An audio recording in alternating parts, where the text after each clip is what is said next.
കേരള ദിനേശ് സമൃദ്ധി ഓണക്കിറ്റ് 2025 കൂപ്പൺ നറുക്കെടുത്തതിൽ ഒന്നാം സമ്മാനമായ കാൽപ്പവൻ സ്വർണം ദീപികയ്ക്ക് ലഭിച്ചു. പയ്യാമ്പലത്തെ ദിനേശ് സൂപ്പർ മാർക്കറ്റിൽ നടന്ന നറുക്കെടുപ്പ് കണ്ണൂർ ജില്ലാ ഇൻഫർമേഷൻ ഓഫീസർ പി വിനീഷ് ഉദ്ഘാടനം ചെയ്തു. കേരള ദിനേശ് ചെയർമാൻ കെ ദിനേശ് ബാബു അധ്യക്ഷത വഹിച്ചു. ഡയറക്ടർമാരായ P Kamalakshan, Vazhiyil Sathi, Gangadharan, V Balan, P Ranjini, marketing manager Santhosh Kumar, office manager Prakash എന്നിവർ ചടങ്ങിൽ പങ്കെടുത്തു.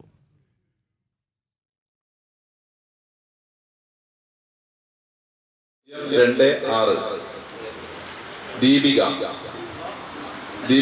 Phone number 974717. സെക്കൻഡ് പ്രൈസ് ഒരു മിക്സർ ഗ്രൈൻഡർ ആണ്. മിക്സർ ഗ്രൈൻഡർ സന്തോഷ് കെ ആണ്.